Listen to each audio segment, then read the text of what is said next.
Dear friends, English literature, romantic poetry, S.T. Coleridge, selected poems, The Rime of the Ancient Mariner, short questions with answers. Short questions 20 to 24. Question 20.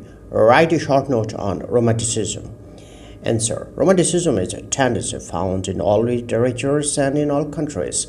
It denotes a kind of literature that is centered upon the inner rather than upon the outer world and tries to convey the feelings of the writer in a manner uniquely expressive of his experience and his personality.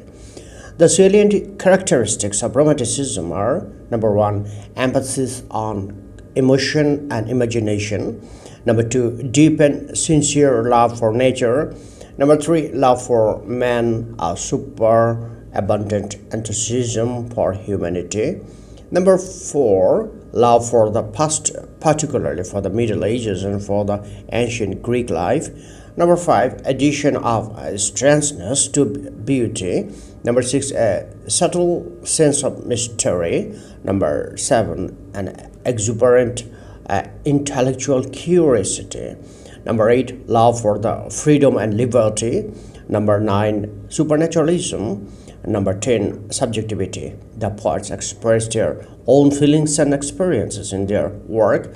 Number 11, a discard for rules and conventions. And number 11, predominance of lyricism.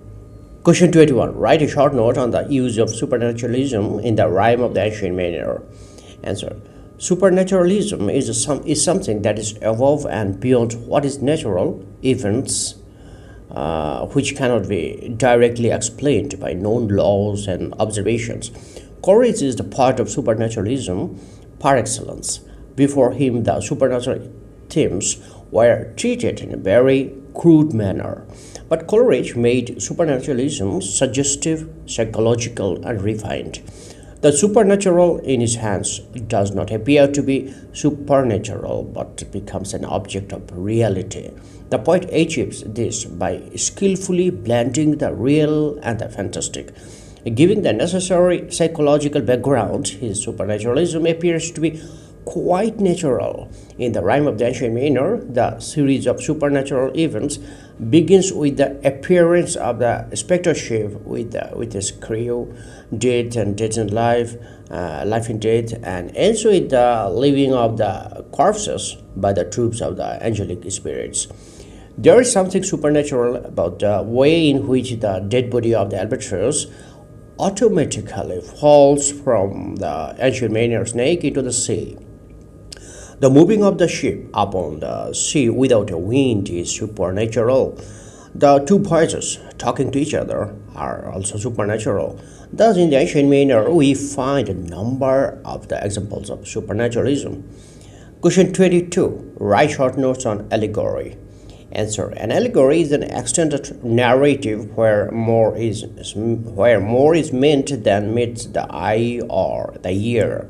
That is, which carries a second meaning along with its surface meaning. It is a story within a story. The underlying story always has a moral significance. Allegorical composition serves two distinct purposes, such as to assume just as any other good piece of literature should, and also to preach as only a religious sermon does. Inwardly, it might have a moral end in view, but outwardly, it ought to satisfy the literary urge of the reader. Only a beautiful implanting of the two purposes shall make a work of literature great. Best examples of allegory are Bunyan's The Pilgrim's Progress, the Spenser's The Faerie Queene. Reduced to its lowest terms, Coleridge's The Ancient Mariner is a simple allegory of guilt and redemption, guilt and regeneration. It is divided into 7 parts, beginning with the commission of guilt in part 1. Each part tells of a new stage in the process towards regeneration, till part 7 concludes with whatever redemption is possible in the case. The entire process is depicted as it would appear to a conscience sharpened and clarified with imagination. Question 23. Write short notes on the wedding guest. Answer. The wedding guest has an important role in the play has an important role to play the dramatic from the work of the ancient manner. Structurally, he helps to bring out more clearly the spiritual crisis undergone by the mariner after he kills the albatross. He interrupts at important stages of the mariner's story and draws the reader's attention to significant emotional states. He marks the stages of development in the story. He's a link between two worlds. Number one, the world of imagination, which is the story of the mariner and his strange experiences, and number two, the world of reality, of which the wedding guest and the church are a part. The wedding guest is the target of the mariner's moral. It is the wedding guest alone who can give occasion to the ancient mariner to deliver the moral of the story. The contrast between the spiritual world of the mariner with its rich moral values with the world of actuality with its mistaken values cannot be effective and perfect without the wedding guest figuring as a link between the two worlds. The wedding guest's suspension of disbelief and the trust with which he accepts the tale helps the reader to suspend his disbelief as well. Thus, the wedding guest is structurally very important. Question 24. Write short notes on the ship of death. Answer. There is a law of pity prevailing on the earth. The world is on the side of pity and love, and the men who violate these laws are punished by hardness of the heart. The ancient mariner violates the law of the universe by killing the innocent albatross. So the guardian spirit, to avenge the albatross, sent the ship of death with two figures. One was a grim-looking nightmare, the personification of death, and the other was Life in Death, the companion of death. Life in Death had the beauty of a woman. Her lips were red, the look of her eyes were bold and open.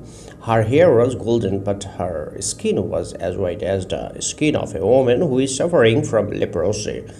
The two ghastly crew were playing at dice to determine who would win the mariner.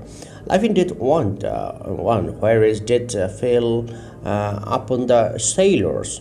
So the old sailor suffers alone on the wide sea. Thus, death indicates a lighter punishment, and Life in Death a more severe punishment. Execution kills instantly, but Life in Death, like life imprisonment, kills by degrees. Death is a much more human executioner because it kills man in a few seconds, but Life in Death draws the life out of one incessantly for years. Thank you friends for watching my video.